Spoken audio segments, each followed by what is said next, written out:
Good morning good morning. আজকে 28শে December. আমরা আজকে যাচ্ছি নাথুলা বাবা মন্দির ছাঙ্গু লেক। এইমাত্র আমরা ছাঙ্গু লেকের পাশ দিয়ে এখন সোজা যাচ্ছি নাথুলা। 12,000 ফিটে অবস্থিত এই ছাঙ্গু লেক। এখান থেকে ও আচ্ছা, এখান থেকে আমরা নামবো। হ্যাঁ,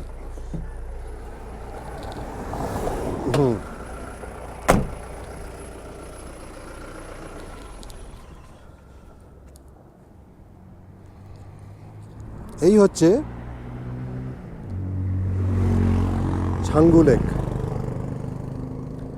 ছাঙ্গু লেকের পাশ দিয়ে উঠে আমরা এই যে পাশ দিয়ে যে রাস্তাটা দেখা যাচ্ছে, এখান দিয়ে যে গাড়িগুলো আসছে, এই গাড়িগুলো ঘুরে ঘুরে আমরা এখন একটা পয়েন্টে দাঁড়িয়েছি যেখান থেকে ছাঙ্গু লেক অসাধারণ দূর থেকে দেখা যাচ্ছে।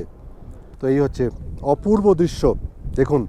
আর আজকে সবথেকে যেটা অ্যাডেড অ্যাডভান্টেজ হচ্ছে ওয়েদার। একটু আগে আমরা ক্লাউডি পেয়েছিলাম, একটা সময় মনে হচ্ছিল যে ক্লাউডি ওয়েদার কীরকম দেখতে পাবো, কীরকম লাগবে জানি না। কিন্তু কিছুটা সময় যাওয়ার পর রোদ ঝলমলে যখন আকাশটা উঠলো না, আর লেকের জলটা দেখুন ব্লু, আর চারদিকে যে ভেজিটেশনটা দেখছেন এগুলো কিন্তু অ্যালপাইন ভেজিটেশন। এবার এইটা এখন এই সময় এরকম ব্যারেন লাগছে, কিন্তু সামারে এলে বা অন্য টাইমে এলে এই ভেজিটেশনটা কিন্তু কালার অন্যরকম থাকে। শুধু তাই নয়, বলা হয় যে লেকের কালার কিন্তু সিজন ওয়াইজ চেঞ্জ করে। তো আমরা এখন ভরা শীতে এসছি এবং জল ভর্তি, লেক কিন্তু ফ্রোজেন হয়নি, নীল জল, অসাধারণ লাগছে। আমরা এবার নাথুলাতে গিয়ে দেখি ওখানে পরিস্থিতি কীরকম। এখনও পর্যন্ত সব কিছু ঠিকঠাক। আমরা শুনছি ওখানে অক্সিজেনের অভাব অনেকেই বোধ করছে, কিন্তু আমাদের আশা করি সেরকম কিছু হবে না বা কোনো সমস্যা হবে না, যেতে পারবো ঠিকঠাক। নাথুলা হচ্ছে 14,000 ফিট, মানে এখান থেকে আরও 2,000 ফিট ওপরে উঠবো আমরা, আর তারপর যাব হচ্ছে বাবা মন্দির দর্শন করতে। দেখতে থাকুন, আমি সমক, আমার সাথে আজকের ভ্রমণ সিকিম, নাথুলা বাবা মন্দির, ছাঙ্গু লেক। আমরা এখন 14,000 ফিটে নাথুলা পাসে। ওই যে লাল বিল্ডিং দেখা যাচ্ছে, এটা হচ্ছে ভারত, আর তার ঠিক পেছনে এই যে জায়গাগুলো, এটা হচ্ছে চীন। এখান থেকে এই যে জায়গাগুলো, এগুলো সবই কিন্তু চীনের মধ্যে। তো আমরা এখন ভারত চীন সীমান্ত নাথুলাতে 14,000 ফিটে, খুবই হাই অল্টিটিউড। এখানে অনেকেরই শ্বাসকষ্ট হচ্ছে, আর এই যে সিঁড়ি যেখান দিয়ে উঠে ওপরে যেতে হবে, এই যে সিঁড়ি দিয়ে সবাই উঠছে, এই জায়গাটা দিয়ে ওপরে যেতে হবে বর্ডারটা দেখার জন্য। কিন্তু শারীরিক কারণে অনেকেরই সমস্যা হচ্ছে অক্সিজেনের। আমরা অনেককেই দেখেছি রাস্তায় বসে পড়ছে, সিঁড়ি দিয়ে উঠতে পারছে না। তারা সবাই অসুস্থতার কারণে অনেকেই উঠতে পারছে না। এই হচ্ছে চীন সীমান্ত। 2006 থেকে এই পাসটি খুলে দেওয়া হয় জনসাধারণের জন্য, এবং 2006 থেকে এটা এখনও পর্যন্ত এই পাসটি ট্রেডিং এখনও পর্যন্ত হয়। ভারত চীনের মধ্যে ট্রেড এখনও হয়। সোম মঙ্গলবার বন্ধ থাকে ট্যুরিস্টদের জন্য, আর বাকি দিনগুলোতে খোলা থাকে।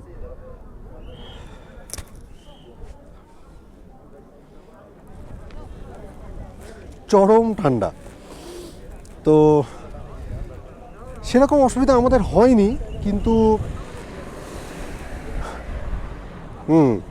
মেয়ের একটু সমস্যা হয়েছে। এই যে হ্যালো, একটু সমস্যা হয়েছে, কারণ অল্টিটিউড খুব হাই, হাত টাতগুলো জমে যাচ্ছে এখানে। আর এই জায়গাটার পর দিয়ে আর যেতে দিচ্ছে না আমাদের, এই রাস্তাটা দিয়ে।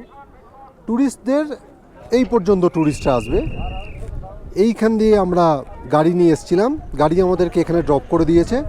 গাড়ি এখানে ড্রপ করে দেওয়ার পরে এই যে রাস্তাটা, এটা হচ্ছে আমাদের জন্য নয়, ট্যুরিস্টদের জন্য হচ্ছে সিঁড়ি দিয়ে উঠে ওপরে।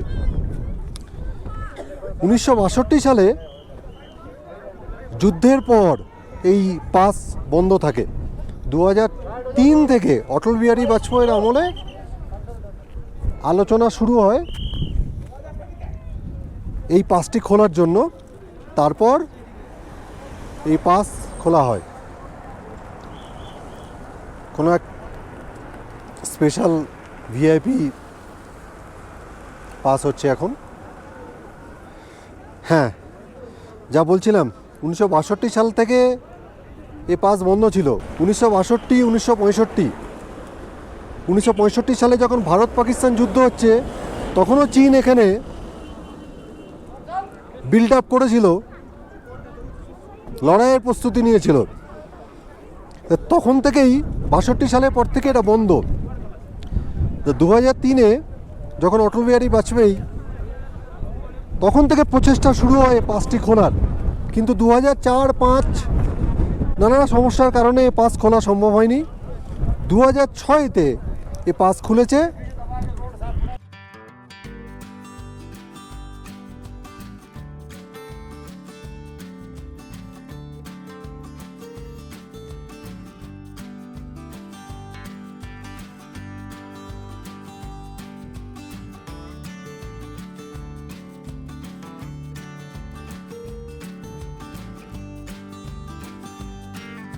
আর এই হচ্ছে সিঁড়ি, যে সিঁড়ি দিয়ে উঠে আমরা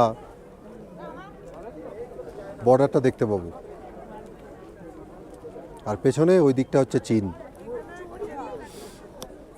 ফটোগ্রাফি স্ট্রিক্টলি প্রহিবিটেড, কিন্তু এখানে সবাই আমরা ছবি তো তুলছি। হ্যাঁ, যাই হোক, দেখতে থাকুন। আমরা এখন নাথুলা থেকে ফিরছি। নাথুলাটা ঠিক কমপ্লিট হলো না, আমরা নিচ পর্যন্ত গেলাম কিন্তু ওপরে উঠতে পারলাম না। কারণ হচ্ছে যে হঠাৎ করে মেয়ের একটু শারীরিক কষ্ট শুরু হলো, শ্বাসকষ্ট। অক্সিজেন আমাদের সঙ্গে ছিল, দেয়া হলো, একটু সুস্থ হলেও কিন্তু ওপরে যাওয়ার এনার্জিটা ছিল না। তো আমরা আরও অক্সিজেন দেওয়া হয়েছিল, কিন্তু তারপরেও সেরকম মনে হলো না যে যাওয়া যাবে আর। তো যাই হোক, এখন আমরা ফিরছি, গাড়ি পেয়ে গেছি, গাড়িতে বসে গেছি। তো যেতে যেতে আমরা এখন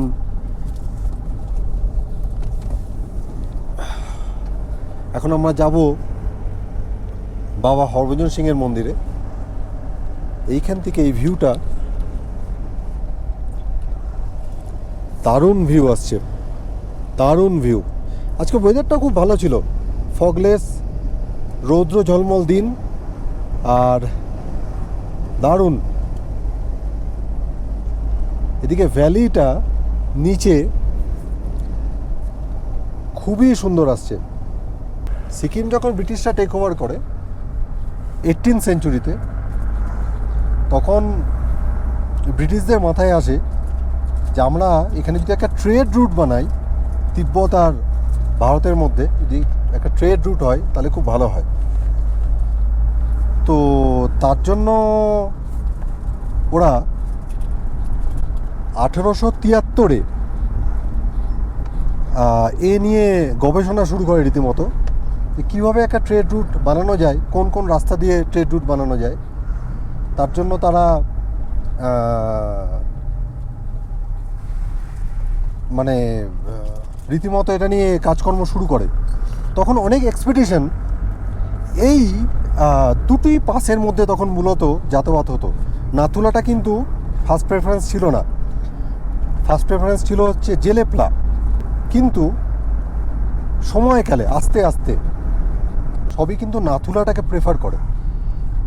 এবার তারপর আর কি ভারত তিব্বতের মধ্যে রীতিমতো ট্রেড বাণিজ্য রপ্তানি শুরু হয় এই নাথুলা দিয়েই।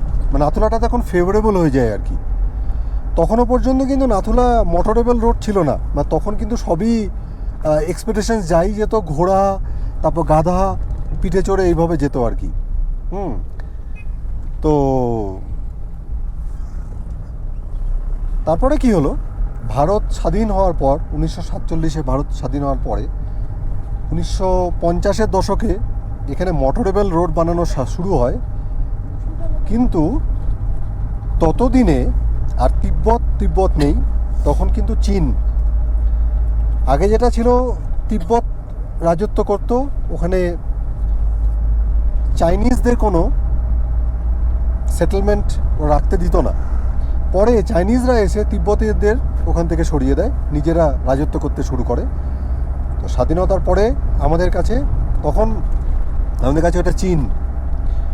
তো চাইনিজরা কিন্তু ওখানে মোটরেবল রোড এর কাজ তখন শুরু করেনি, ভারত কিন্তু শুরু করে দিয়েছিল আগে।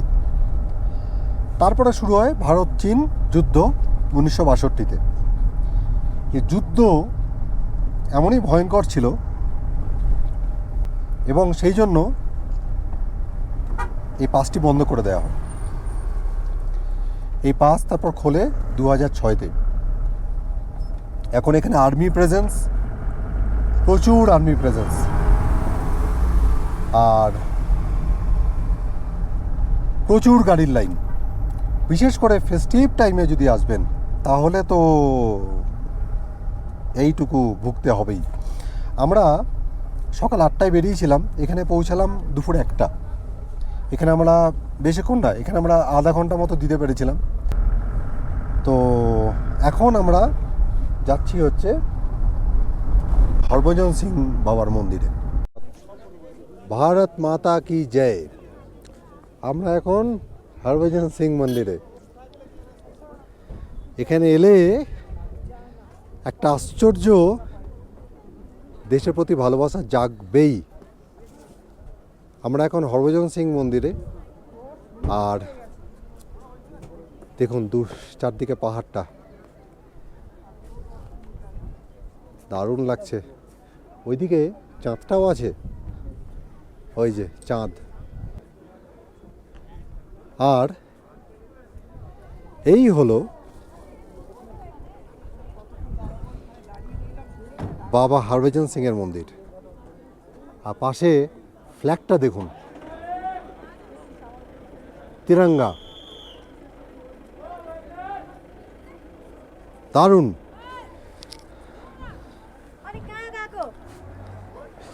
তো নাথুলা থেকে মিনিট 15, বেশিক্ষণ লাগে না এটা আসতে, 15 মিনিট থেকে 20 মিনিট লাগে। 13,000 ফিট উচ্চতায় অবস্থিত এটা নতুন বাবা হরভজন সিং মন্দির। এবার এটা নতুন কেন, পুরনো আরেকটি আছে। যদি এখান থেকে আমরা কুপুপের দিকে যাই, মানে ওইদিকে পড়বে হচ্ছে পুরনো, বা যেটা প্রথম তৈরি করা হয়েছিল যে হরভজন সিং মন্দির, সেটা ওইখানে। আর এটা হচ্ছে নতুন হরভজন সিং মন্দির, পরে তৈরি করা হয়, ট্যুরিস্টদের সুবিধার্থেই তৈরি করা হয়, যাতে নাথুলা থেকে অনেকটা ডিস্টেন্স না যেতে হয়, কাছাকাছি যাতে এই হরভজন সিং মন্দির যাতে মানে সুবিধার, মানে ট্যুরিস্টের সুবিধার জন্য এটা তৈরি করা হয়। লেফটেন্যান্ট জেনারেল সগৎ সিং পদ্মভূষণ পরম বিশিষ্ট সেবা মেডেল পেয়েছেন। The iron man of Nathula বলা হয় যাকে। 1919 থেকে উনি মারা গেছেন 2001 সালে। এই যে এখানে একটা ছোট্ট ইতিহাসও লেখা আছে, ওই ইতিহাসটা পড়ছি। He successfully led the 50 Para Brigade during liberation of Goa in 1961.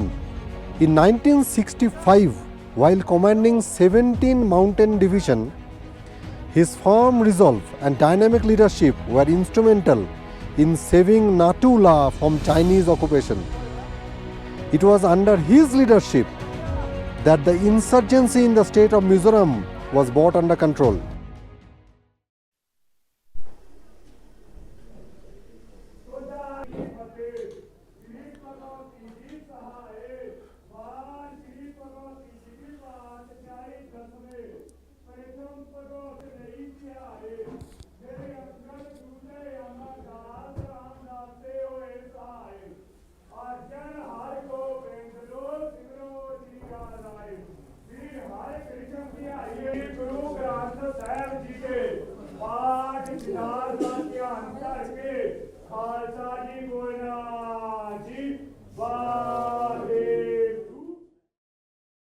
এই পাহাড়ের মতোই অটল এবং রহস্যময় এক গল্পের নাম বাবা মন্দির।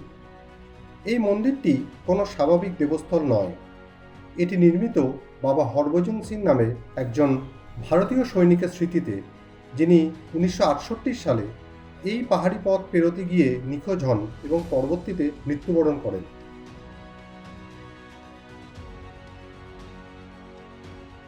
সহযোদ্ধারা জানায়, মৃত্যুর পর স্বপ্নে তিনি নিজের অবস্থান তুলে ধরেন এবং নিজের জন্য একটি স্মৃতিস্তম্ভ তৈরি করার ইচ্ছা জানান।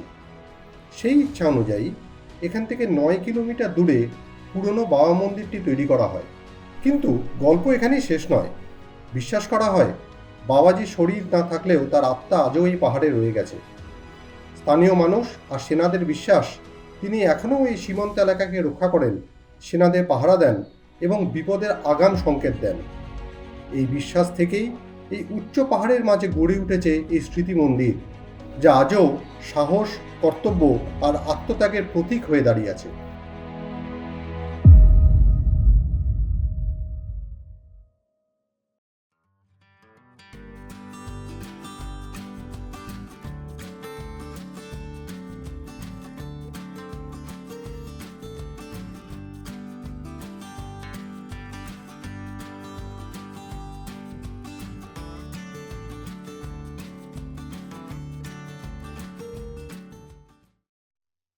আমি একটু ছাঙ্গু লেকের উল্টো দিকটা চলে এলাম। এখানটা ওরকম ভিড়ভাট্টা নেই, আর বিউটিটা সিনিক। এই পাশের ওপরে ফেরার সময় দেখাবো। এই যে রাস্তাটা, সেটা হচ্ছে ছাঙ্গুর যে মেন রোড, তার উল্টো দিকে একটা এরকম পেভড রাস্তা আছে। মেনলি এখান দিয়ে যারা ইয়াকে চড়ে তাদের জন্য এই রাস্তাটা। তো এই যে আসছে ইয়াকে চড়ে দুজন। তো এই রাস্তাটা বেসিক্যালি ওটার জন্যেই বলা যেতে পারে। এই রাস্তাটা মানে ওই দিকের যে চেঁচামেচি হুড়োহুড়ির থেকে অনেক দূর। এই যে এটা বিশাল বড় ইয়াকেটা একটা, আশ্চর্য। আচ্ছা, এখানে কি আছে? রোপওয়ের ঠিক পাশ দিয়ে এই রাস্তাটা। হ্যাঁ, ফেরার সময় রোপওয়েটা দেখাবো। তার ঠিক পাশ দিয়ে রাস্তাটা।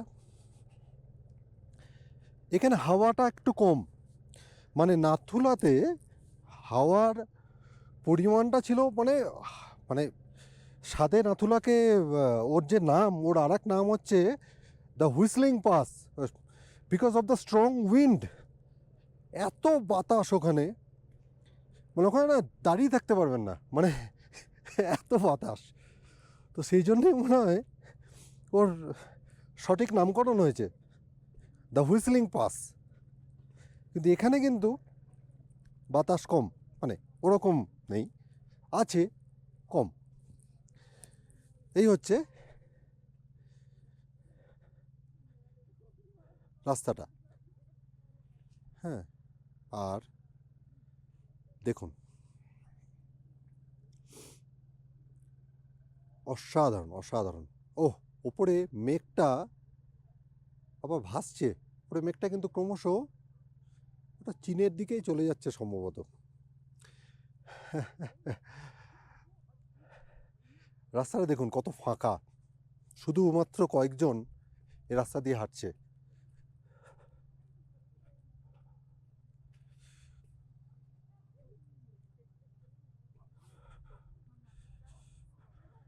শুধুমাত্র কয়েকজন ছবি তুলছে আর টাইম স্পেন্ড করছে এখানে।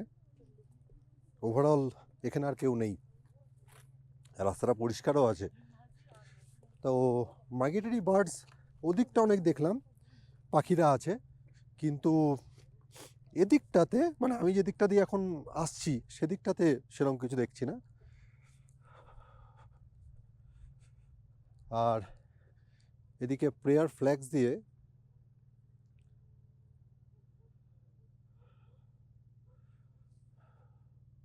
পাহাড়টা,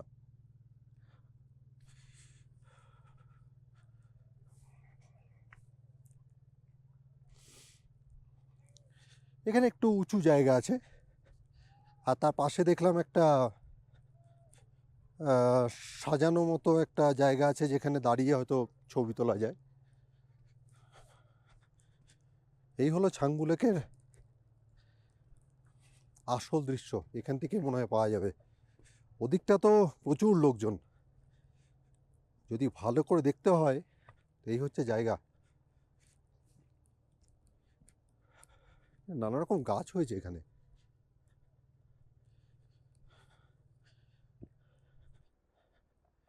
লেকটা এখান থেকে দুর্ধর্ষ লাগছে।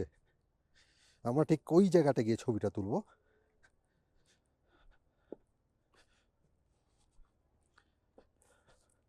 এইখানটা,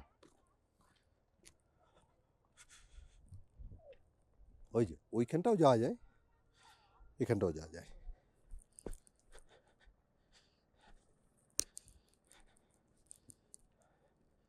এখান থেকে নো ডাউট দারুণ আসবে। Restricted area, visitors are not allowed beyond this point. তো এই হলো।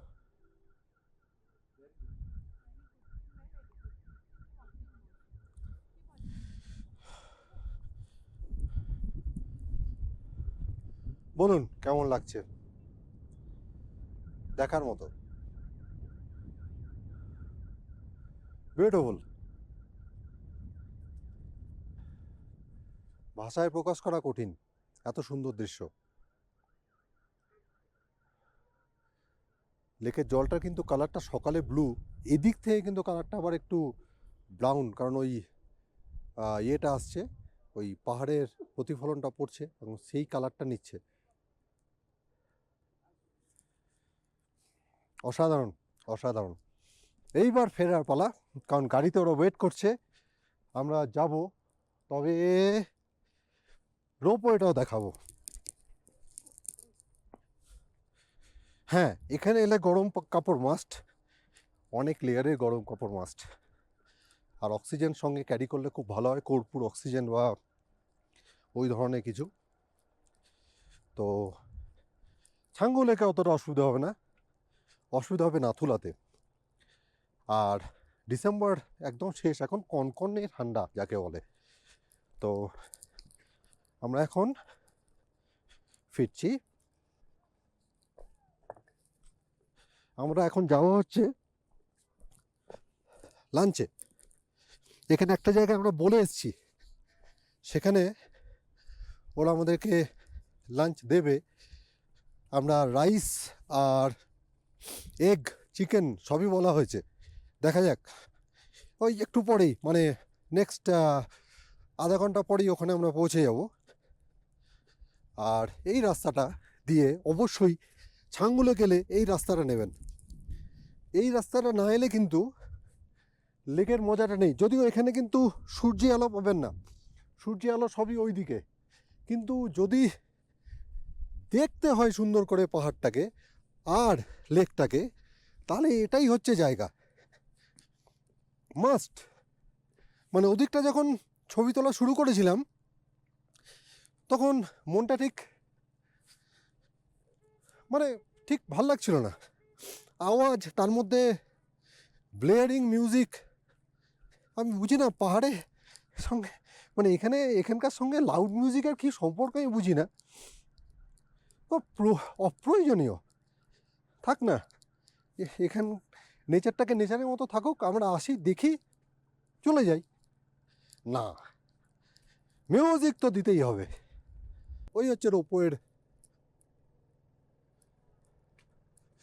ওটা হচ্ছে রোপওয়ে। ওখান থেকে রোপওয়ে দূরে ওপরে পাহাড়ে যাবে। তো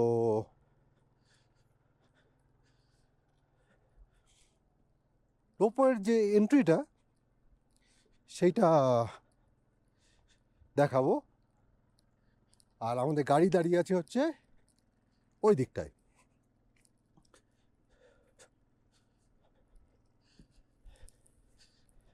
এখানে অনেক ক্যাফেটেরিয়াও আছে, আশেপাশে খাওয়ার জায়গা আছে।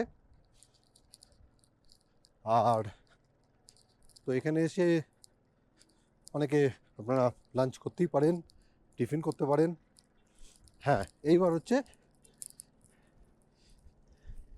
এখানে আবার একটা অ্যালপাইন ক্যাফেটেরিয়া, 12,900 ফিট।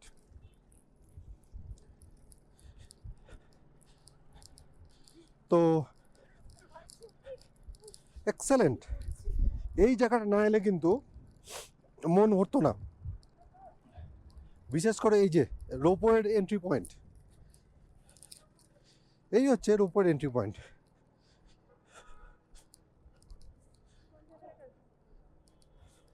যেটা আপনাকে নিয়ে যাবে 14,500 ফিট। এই যে Asia's highest cable car service at 14,500 feet. এই যে এখান থেকে নিয়ে যাচ্ছে এখান থেকে। আর এই হচ্ছে রোপওয়ের যাওয়ার রাস্তা। এই সিঁড়ি দিয়ে রোপওয়ে। এটা হচ্ছে রোপওয়ে ঢোকার গেট, মানে মেন গেট, যেখানে ওয়েলকাম টু এরকম রোপওয়ে বলে লেখা আছে। বা প্রচণ্ড ধুলো উঠলো হঠাৎ করে। ঠিক আছে, দেখতে থাকুন। গাড়ির দিকে যাচ্ছি, গাড়ি বললো নিচে আছে। ঘুরছি ফিরছি আর আপনাদেরকে সেই সব জায়গাগুলো দেখাচ্ছি। টাটা।